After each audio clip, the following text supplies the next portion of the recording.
find this program to be very useful. It has given us more insight on where to get data, how to analyze data and present data in a way that is more understandable to non-technical people. We find that we need data to help us make decisions.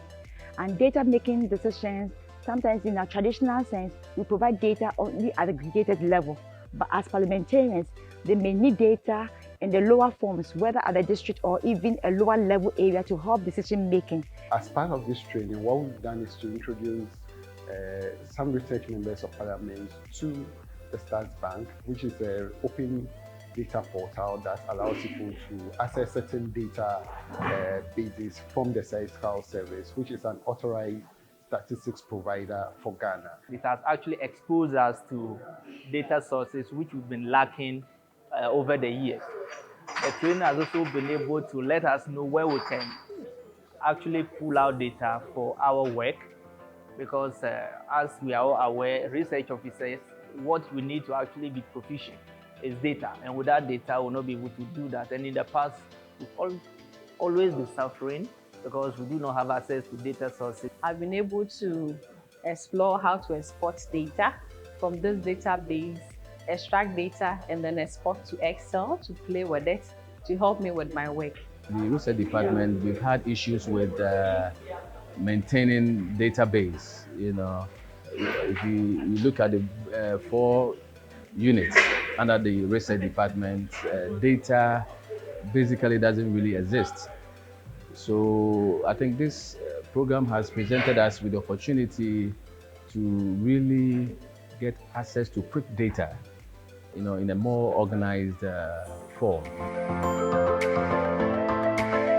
As we all know, the use of evidence is very important at each stage of the policy-making process, from policy for formulation, adoption and implementation, as well as evaluation. And the policy environment thrives on timeliness of information. And we believe that the Stats Bank, presents an opportunity for us to have quick access to data. Credibility of data is really important to us as researchers, because members rely on this data to make informed decisions. Imagine you give them data which is not credible, which is misleading, it will affect decision making. And that is why for this Stats Bank, it is really important, and it's kudos to JSS because it's a good initiative. This interface, these days we have generated data already. You see difficulty, economic activity, education literacy, fertility and mortality, housing, and then ICT. The various modules that we had in the census questionnaire, that's what we generated information on. Now, I want us to start with the basics. And so we are going to the last part one, that's the simplest I want us to work with. So click on the population by district, region, type of locality, single age. Now it gives you the bigger title of what you have in there.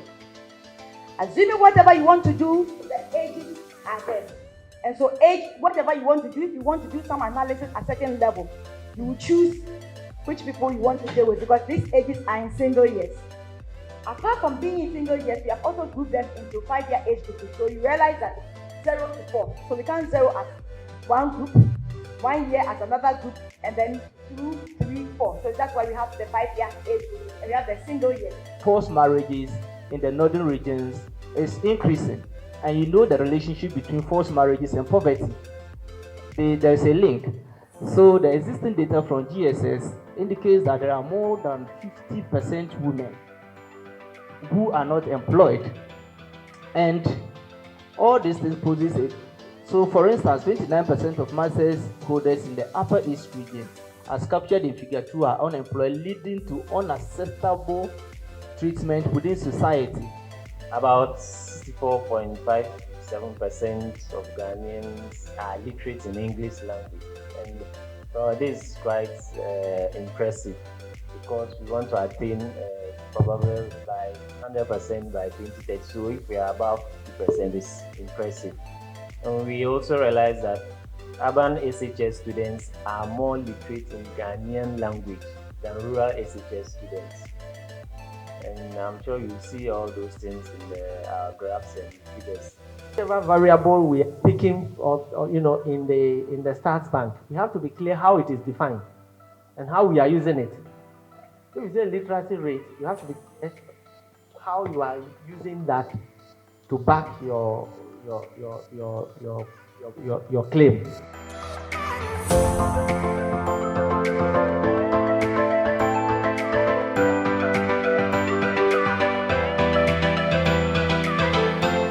An online application whereby the 2021 population housing census results, we have generated them into tables and formats in a way that is useful for policymakers, and so they can go to a lower level and compute a variable that is of interest to them to be able to address policy issues and to be able to help quality of life in the country. It has been a pleasure collaborating with Acepa on this occasion, and it was also a pleasure to find how useful you think this Stars Bank is as far as your work is concerned. One thing we'll have to do next time is also to go in there to explain the variables that are connected to each of our databases, and then also do a short course in statistics to help people understand certain denominators and then certain variable indicators and how best to compute them to make meaning, and